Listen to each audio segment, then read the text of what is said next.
Eu ainda lembro do som seco do prato batendo no chão antes de se partir, como se tivesse explodido contra os azulejos só para anunciar que minha vida ia mudar naquela noite. E lembro dela, minha irmã, parada no meio do salão, com aquele sorriso torto de quem sabe exatamente onde atacar para ferir, segurando meu segredo como uma faca prestes a ser enfiada no peito de todo mundo. A cena começou com uma violência tão íntima que parecia crime. A mesa de jantar estava cheia, meus tios falando alto, meus primos rindo, e minha mãe tentando manter tudo sob controle, como sempre. Foi então que minha irmã empurrou a cadeira para trás, levantou devagar, pegou meu celular e o levantou acima da cabeça, como se fosse um troféu roubado. Os olhos dela brilhavam com aquela maldade infantil que cresceu junto com ela e nunca foi embora. Querem ver quem o anjinho da família realmente é? Ela disse. O salão ficou mudo. Até o garfo do tio Paulo parou no ar. Eu senti minhas mãos suando, o coração batendo tão forte que parecia que todo mundo podia ouvir. Ele é uma fraude, ela completou, e aquela palavra ecoou como acusação num tribunal.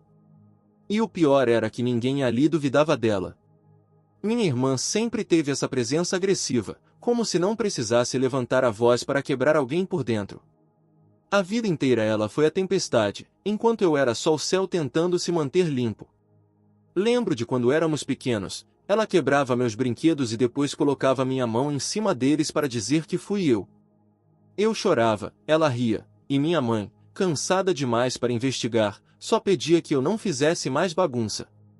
Enquanto eu tentava ser útil, arrumando as coisas, ajudando nos almoços de domingo, minha irmã só precisava existir para ser vista, admirada, temida. Eu dava pequenos gestos de carinho, ela respondia com indiferença afiada. Essas pequenas agressões foram crescendo. Primeiro vieram as provocações na escola, depois as mentiras que contava sobre mim, e mais tarde, quando éramos adolescentes, começou a inventar histórias que machucavam de verdade. Meus poucos amigos se afastaram depois que ela espalhou que eu fazia coisas que nunca fiz. Minha namorada terminou comigo porque minha irmã disse a ela que eu traía, e ela acreditou. Minha irmã tinha talento para destruir e, ao longo dos anos, ninguém percebeu o quanto isso era perigoso. Até que chegou aquela noite. A noite do prato quebrado e do meu celular erguido como se fosse prova de um crime. Ele tá devendo dinheiro pra gente, ela disse, mesmo sabendo que não era verdade. Pegou o escondido da mamãe. Apostou. Eu vi as mensagens. Ela abriu algo na tela, mas ninguém viu direito, a família apenas acreditou. A humilhação veio como uma onda quente, queimando meu rosto, minha garganta, meus olhos. Tentei falar, explicar, mas minha voz simplesmente não saiu.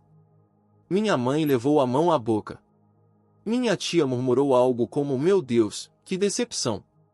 Meus primos apenas olharam para mim como se eu fosse um estranho sujo sentado na mesa errada.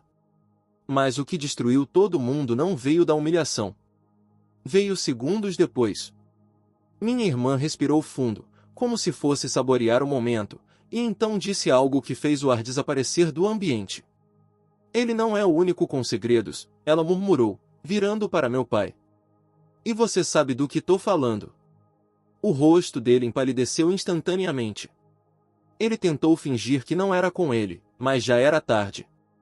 Minha irmã olhou para ele como se estivesse contando as peças de um quebra-cabeça que sempre esteve montado diante dos olhos dela.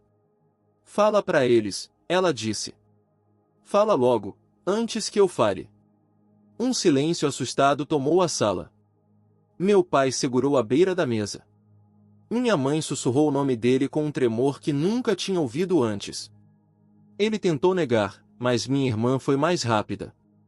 Ela contou. Contou algo que eu não sabia, que minha mãe não sabia, que ninguém ali imaginava, algo que rasgou a família no meio. Não posso escrever exatamente o que foi, porque até hoje dói lembrar, mas só posso dizer que envolvia traição, dinheiro escondido e alguém de dentro da família. A verdade explodiu ali, na nossa frente, com a força de uma bomba.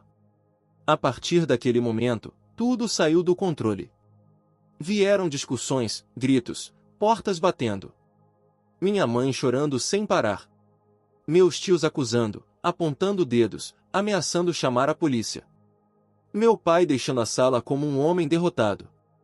E minha irmã observando tudo com uma calma sombria, como se estivesse satisfeita com o caos que criou. Os dias seguintes foram uma avalanche. Polícia, advogados, fofoca no bairro, gente apontando quando eu passava na rua. Meu pai enfrentou investigação e processo. Minha mãe se afastou de quase todos os parentes, sufocada pela vergonha. Minha irmã foi chamada para depor várias vezes, e até parecia feliz com a atenção. Mas não demorou para que a tempestade que ela mesma convocou caísse sobre a cabeça dela. Um primo revelou outra coisa. Depois uma vizinha. Depois um áudio vazou. O que começou com ela apontando erros dos outros virou uma rede de acusações que finalmente a engoliu. E quando a polícia bateu na nossa porta por causa de outro problema que ela mesma criou, ela descobriu que não tinha mais quem a defendesse. A calmaria veio, mas foi uma calmaria triste. Uma casa silenciosa, onde ninguém sabia o que dizer. Um vazio pesado, como se todos tivessem perdido alguma coisa importante e não tivessem forças para procurar. Só que o silêncio não durou.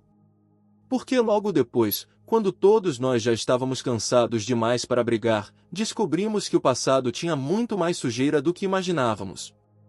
Segredos antigos começaram a aparecer como cartas velhas encontradas no fundo de uma gaveta.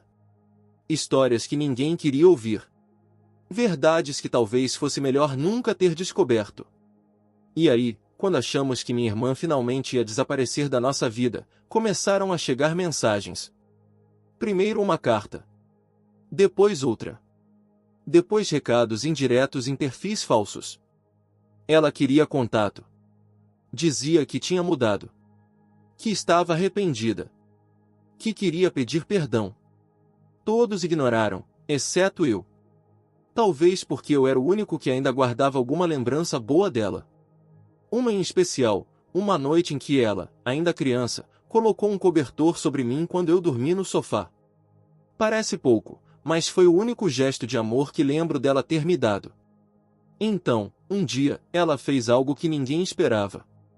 Algo que realmente parecia sacrifício. Algo que, por um segundo, fez todos nós acreditarmos que ela podia mudar. Não vou explicar ainda, porque isso só faz sentido no próximo capítulo.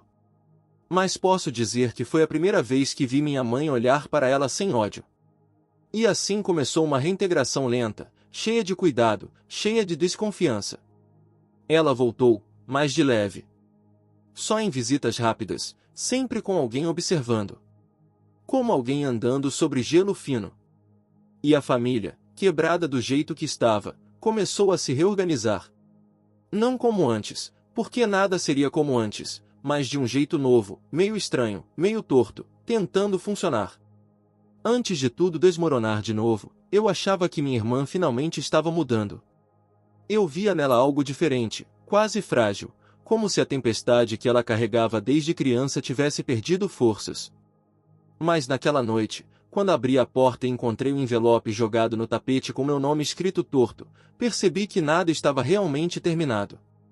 Era só o começo de outra queda. A família estava tentando se reorganizar. Não havia mais aquela tensão sufocante de semanas atrás, mas também não existia paz. Era como andar descalço entre cacos de vidro. Minha mãe falava menos, meu pai quase não saía do quarto, e as conversas aconteciam só quando eram absolutamente necessárias. Mesmo assim, minha irmã começou a aparecer aos poucos, sempre acompanhada por alguém. Às vezes era minha mãe, às vezes eu. Nunca sozinha.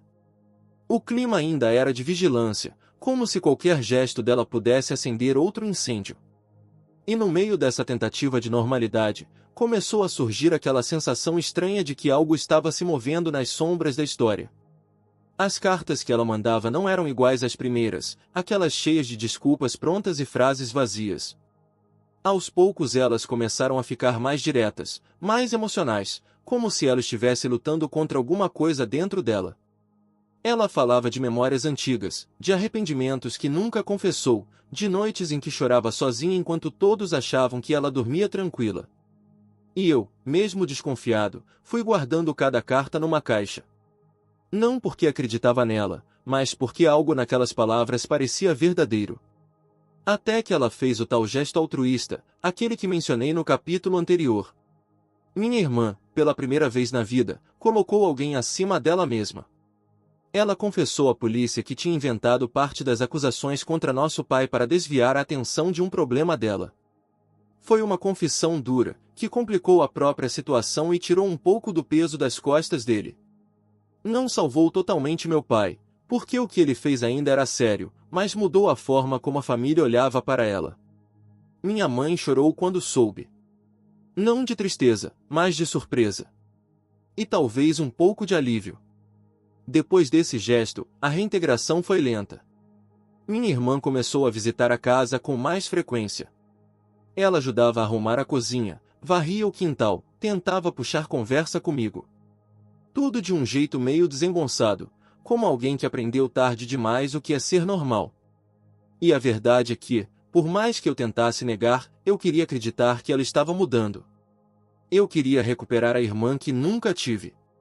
Mas o problema de quem destrói demais é que mesmo quando tenta reconstruir, as rachaduras continuam lá. E foi nessas rachaduras que a escuridão voltou a entrar. O envelope que encontrei naquela noite era diferente das cartas anteriores. Era mais pesado, e o papel estava dobrado às pressas, como se alguém tivesse escrito tudo correndo, com medo de se arrepender. Quando abri, não encontrei palavras. Só fotos. Fotos antigas. Fotos de coisas que eu não reconhecia de imediato. Uma delas mostrava minha irmã ainda criança, escondida atrás de um armário, com os olhos arregalados. Outra mostrava meu pai discutindo com alguém que não aparecia por completo. As sombras escondiam metade das pessoas, os cenários pareciam conhecidos mas distantes, como sonhos ruins que a gente esquece depois de acordar. No fundo do envelope havia uma única frase escrita à mão: eu não era a única. Naquele momento, senti minha garganta fechar. O que aquilo queria dizer? O que exatamente minha irmã estava tentando revelar? E por que agora, depois de tudo? Tentei falar com ela no dia seguinte, mas ela estava diferente. Não era mais aquela tentativa de pessoa arrependida que tinha aparecido nas últimas semanas. Ela parecia assustada, olhando para os lados como se alguém estivesse observando. Ela levou a mão ao meu braço e apertou forte, o bastante para doer. Não mostra isso para ninguém ainda, ela sussurrou. Eu preciso ter certeza antes. E então saiu da casa como se fugisse de alguma coisa. Aquela frase, eu não era a única, não saía da minha cabeça. Comecei a investigar por conta própria, indo atrás de parentes que sempre foram mais reservados, visitando a casa antiga da minha avó, procurando lembranças que ninguém nunca mexeu. Foi assim que encontrei um velho álbum escondido no fundo de uma mala. Nele havia fotos parecidas com as do envelope. Pessoas tensas. Portas entreabertas. Olhares evitados. E, na última página, uma foto que fez meu estômago virar, minha mãe mais jovem, segurando minha irmã no colo, com o rosto assustado, como se alguém estivesse tirando a foto sem permissão. Quando levei isso à minha mãe, ela ficou branca.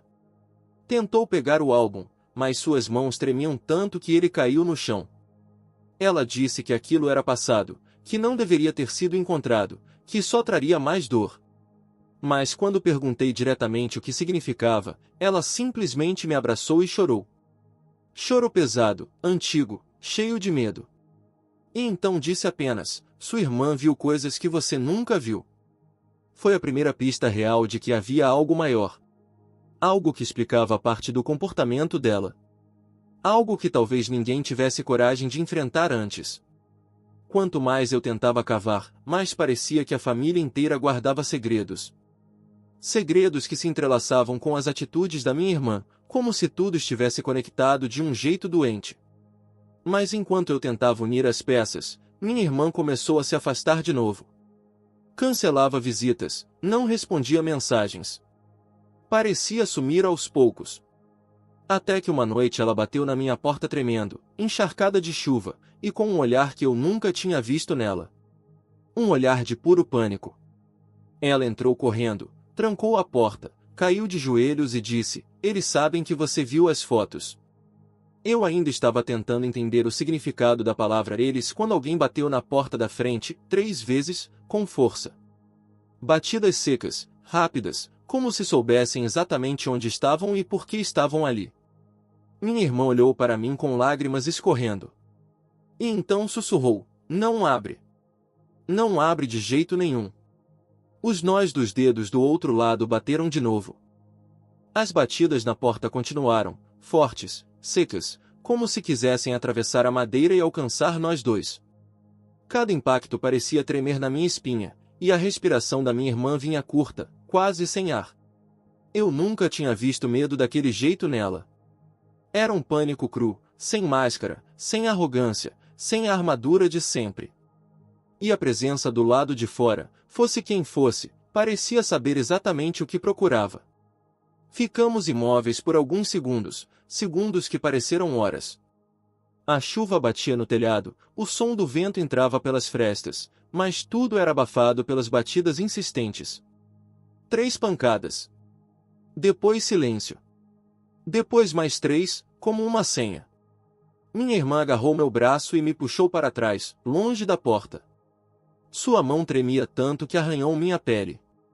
Ela repetia sem parar, quase sem voz: "Não abre, não abre, não abre."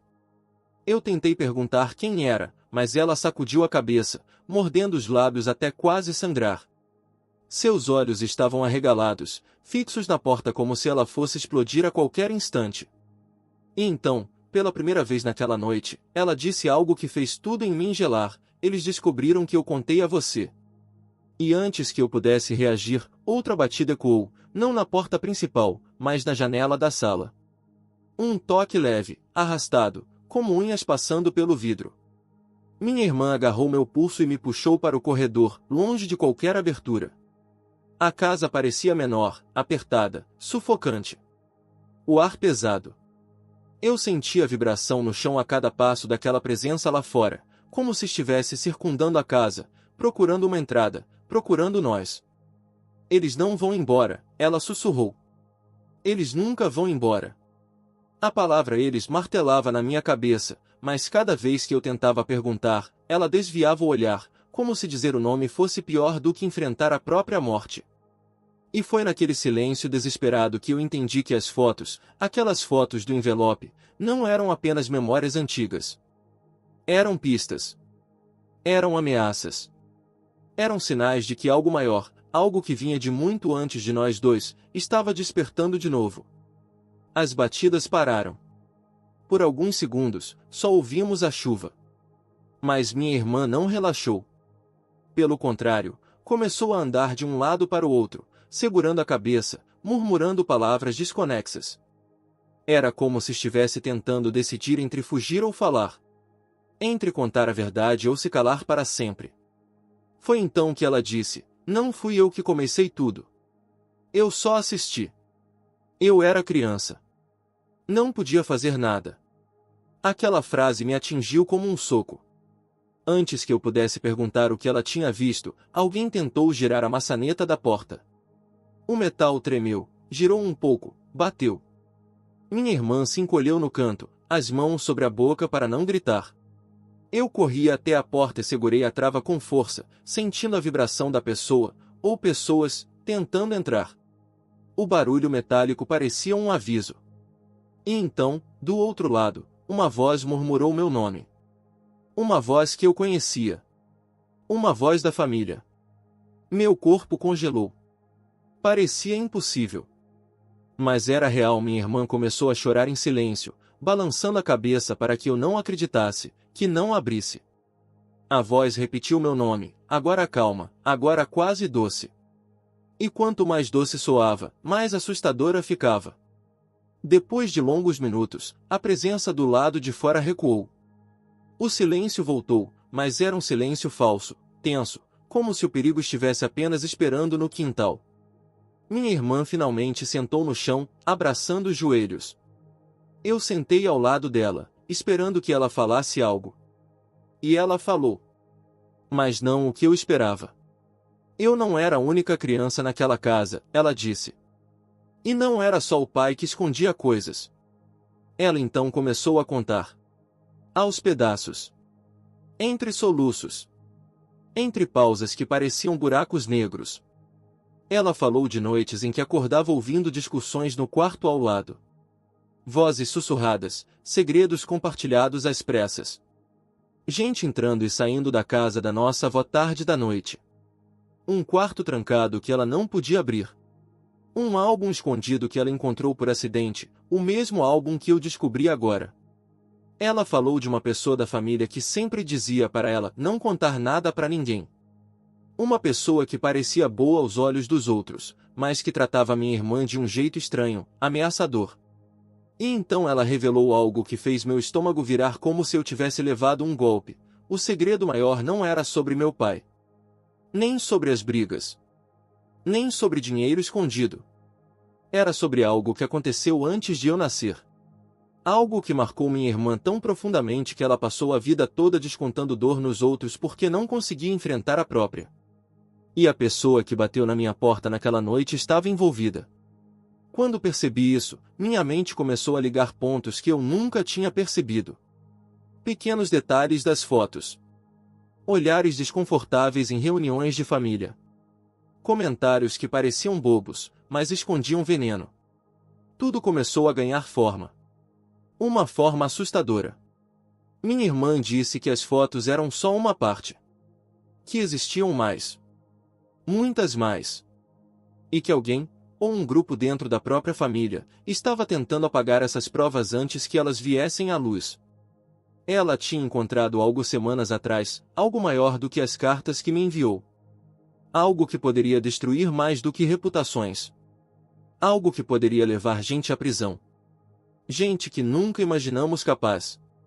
Quando perguntei o que exatamente ela descobriu, ela respirou fundo, enxugou o rosto e disse apenas: "Se eu te contar, eles vão atrás de você também." Antes que eu pudesse responder, a energia da casa falhou. As luzes piscaram 2 vezes e se apagaram. Ficamos no escuro completo. Só a chuva iluminava a janela com flashes de relâmpagos. E então ouvimos passos lá fora novamente. Mais próximos. Mais lentos. Como se quem estivesse ali soubesse que estávamos paralisados de medo. Minha irmã apertou minha mão com tanta força que senti os dedos formigarem. Ela chegou perto do meu ouvido e sussurrou: "Se eles entrarem, corre. Não olha para trás."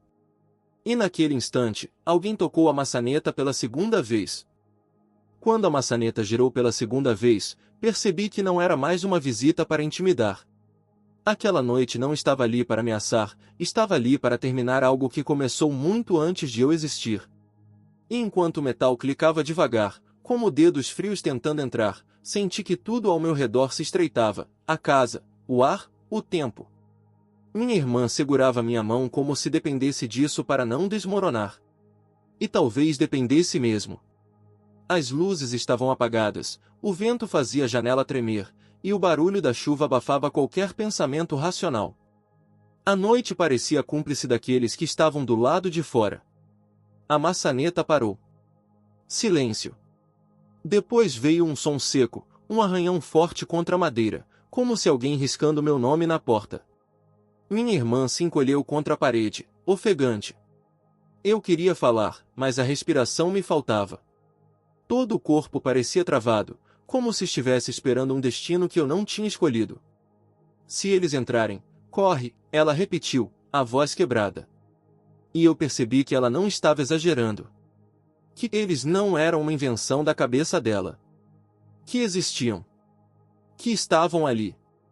E que tinham vindo para apagar qualquer rastro do passado. A porta tremeu sob um empurrão forte. Depois outro. Mais pesado. Minha irmã fechou os olhos e começou a murmurar algo que parecia uma oração, mas a voz dela era tão baixa que parecia apenas um sussurro de desespero. O terceiro empurrão fez a tranca render. Eu segurei a porta com o ombro, mas sabia que não resistiria por muito tempo. De repente, tudo parou. Silêncio absoluto. Nem vento. Nem chuva. Nem passos. Minha irmã abriu os olhos devagar, confusa. Eu respirei fundo, achando que talvez tivessem ido embora. Foi então que a janela da sala estourou. O vidro se espalhou pelo chão como chuva de lâminas, e um vulto escuro atravessou o espaço com a rapidez de um animal entrando para caçar. Minha irmã gritou e me puxou para o corredor, mas antes de conseguirmos correr, alguém apagou a porta do quarto com um golpe tão forte que a madeira se partiu no meio. Eu só consegui ver um rosto por um segundo. Um rosto conhecido. Familiar. Um rosto que, até aquela noite, eu jamais teria imaginado associado a medo. Era alguém da família. Alguém que sempre teve lugar garantido na mesa de domingo.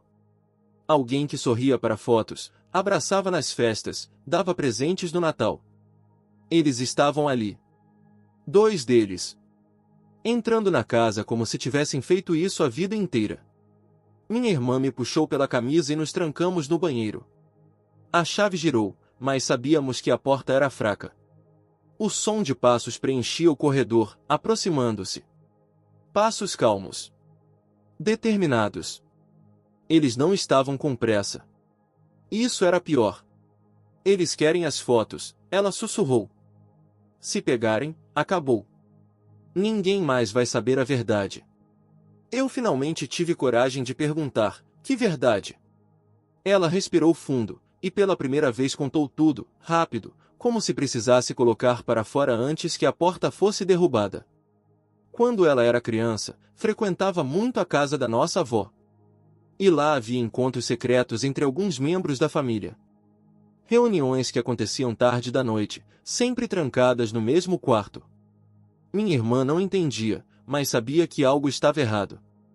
Via pessoas entrando e saindo com sacolas, documentos, coisas escondidas. Ouvia conversas sobre dinheiro, chantagem, favores sujos.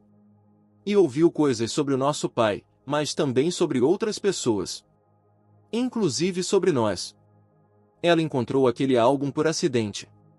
A avó a pegou vasculhando e disse para ela nunca mais falar daquilo. Disse que aquilo não era problema de criança.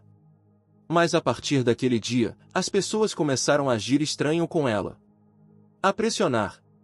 A intimidar. A dizer que se ela contasse, coisas piores aconteceriam. E ela contou. Não quando era criança, mas anos depois, quando tudo explodiu na família. Quando ela expôs meu pai, quando destruiu reuniões, quando viu todos se virarem uns contra os outros. Era o jeito dela de tentar sobreviver àquilo que tinha visto. Mas o problema é que ao revirar o passado, ela despertou monstros que nunca deveriam ter saído das sombras.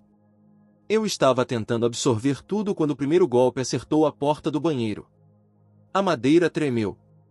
Minha irmã colocou a mão na minha boca para eu não fazer barulho. Outro golpe. Depois outro. A fechadura já estava torcendo.